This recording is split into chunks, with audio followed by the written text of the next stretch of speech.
వచ్చిన చంద్రబాబు నాయుడు గారు కేవలం 15,000 కోట్ల రూపాయలు కోత కమిటీ వేశారు, కోతలు కోశారు.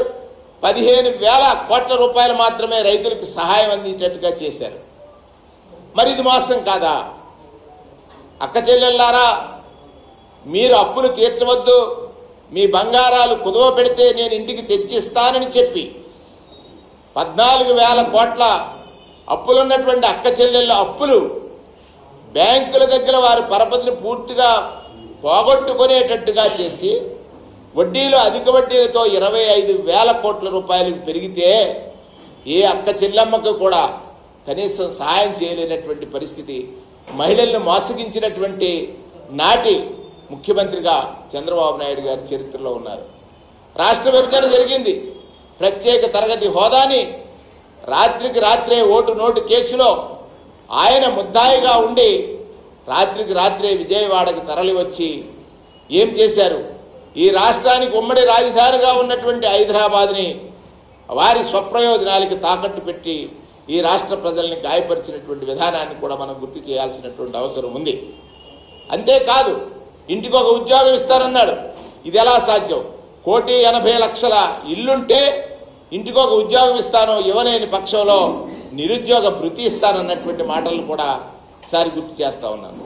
అంటే 2 పర్యాయాలు ఈ రాష్ట్ర ప్రజల్ని మోసగించడానికి సక్సెస్ఫుల్గా తను ఎంచుకున్న మార్గం, అధికారంలోకి రాకముందు ఎన్ని అబద్ధాలైనా చెప్పు, అధికారంలోకి వచ్చిన తర్వాత తాను చేయలేని పనులు పాత ప్రభుత్వం అంటే గడిచిన ప్రభుత్వాలపై నెట్టడం అనేటువంటిది చంద్రబాబు గారి నైజమని 3వ దఫా ఇవాళ 24లో అధికారంలోకి వచ్చిన తర్వాత నిన్న ఆయన నీతి ఆయోగ్ సంబంధించినటువంటి ఒక ప్రకటన చేసి నేను సూపర్ 6 హామీలు ఇచ్చాను, అవి అమలు చేయలేనటువంటి పరిస్థితిలో ఉన్నాను, దానికి కారణం జగన్మోహన్ రెడ్డి గారి పాలన అనేటువంటి ఒక పచ్చి అబద్ధాన్ని ఇవాళ వారు మీడియా సాక్షిగా ప్రజలకు తెలియజేస్తూ ఉంటే ప్రజలు వాస్తవం తెలుసుకోవాల్సినటువంటి అవసరం ఉంది.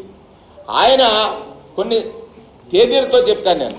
కొన్ని సందర్భాల్లో 5/4/22 సంవత్సరంలో మరో శ్రీలంకగా రాష్ట్రం మారుతుందని చంద్రబాబు నాయుడు గారు ఒక స్టేట్మెంట్ ఇచ్చారు. 13/4/22 శ్రీలంక పరిస్థితికి రాష్ట్రం కోతవేటు దూరంలో ఉందని ఒక ప్రకటన చేశారు. మళ్ళీ 2023లో భవితకు భరోసాని అనేటువంటి ఒక మాట చెప్పారు. అంటే ప్రజలు కొన్ని వాస్తవాలను గ్రహించాలి.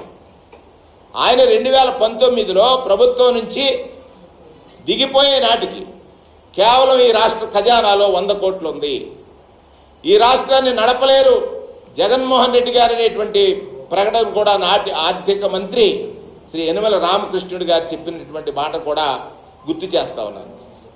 కానీ ప్రజలకు ఇచ్చినటువంటి మాట కోసం 100 కోట్లే ఖజానాలో ఉన్న ప్రజలకు ఒక మాట చెప్తే దాన్ని వేదంగా భావించాలి. సత్యమేవ జయతే అనేటువంటి మహాత్మా గాంధీ సూక్తిని అమలు చేయాలి. ఈ రాజ్యాంగం ప్రజలకు ఇచ్చినటువంటి వరం, ప్రజాస్వామ్యంలో ప్రభుత్వాల ఏర్పాటు ప్రజలు తీసుకున్నటువంటి నిర్ణయం అని.